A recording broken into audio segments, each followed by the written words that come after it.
The big news that came out of Disney's earnings conference call earlier this week was that Disney was going over the top, an industry phrase that means that it plans to start a standalone streaming service untethered to a cable television subscription.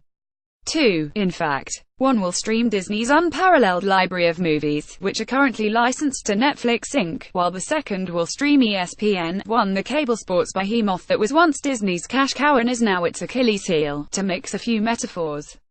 From one perspective, it is obviously the right move. Robert Iger, the company's 66-year-old chairman and chief executive, has been talking for years about the need to go where the customers are.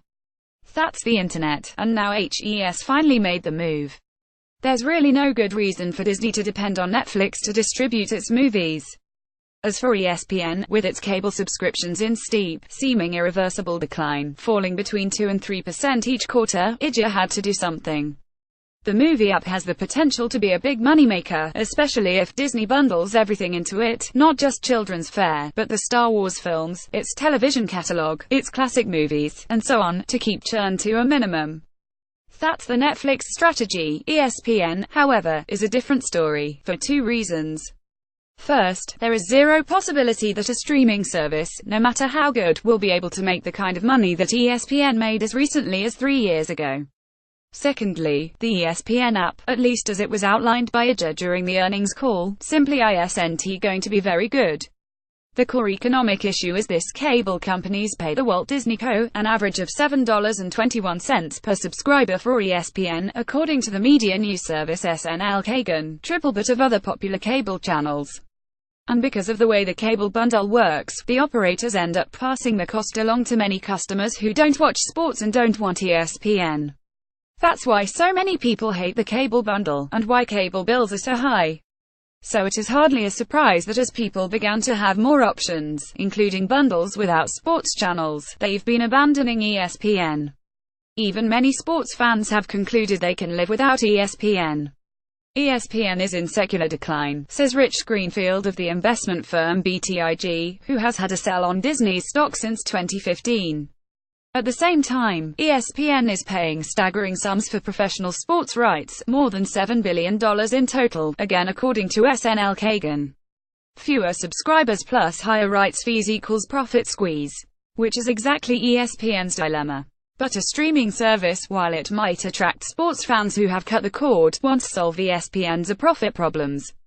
Instead it will exacerbate them.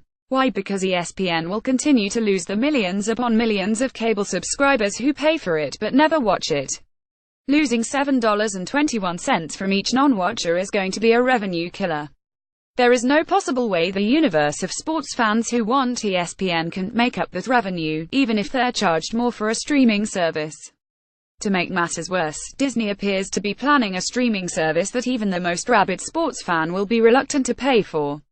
All the good stuff, big-time college football, professional basketball, the Monday Night National Football League game, will remain exclusively on ESPN's cable channels. The streaming service will get, well, other things. It's pretty clear that Iger is still trying to protect Disney's legacy cable business, and that his move to the internet is not exactly a wholehearted embrace. The reality is that the glory days are over for ESPN.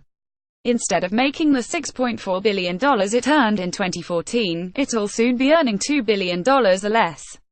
Iger, or his successor, will have to decide whether to invest in it or to let it hobble along in its diminished shape. Disney will have to decide whether to keep paying megabucks for professional sports rights, thinking of them as loss leaders like the Olympics for NBC, or whether to give up those rights to save money. If it does the former, ESPN's profits will dwindle even more.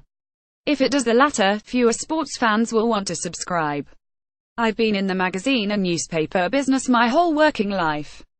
I've watched the same forces diminish my industry. My former employer, the New York Times, has millions more viewers and subscribers than it ever did when print reigned supreme. Yet it is barely profitable, because the internet destroys a media company's advertising base and the Times can't charge subscribers as much as it could charge when readers were buying the Dead Tree version. Disney is facing the television equivalent. Its ESPN streaming service will have subscribers, but not nearly as many as it had in the heyday of cable television. If all goes well, it will generate a third of the revenue. Its advertisers will buy time for a fraction of what it cost them to advertise on television. Cable subscribers will continue to find ways to stop paying for ESPN, and it all may be completely necessary. But it sure won't be fun for Bob Iger. Corrects night of ESPN's NFL broadcast in 9th paragraph. This column does not necessarily reflect the opinion of the editorial board of Bloomberg LP and its owners. To contact the author of this story, Jonah Serra at jasera3@bloomberg.net, or contact the editor responsible for this story, Jonathan Landman at jandman4@bloomberg.net.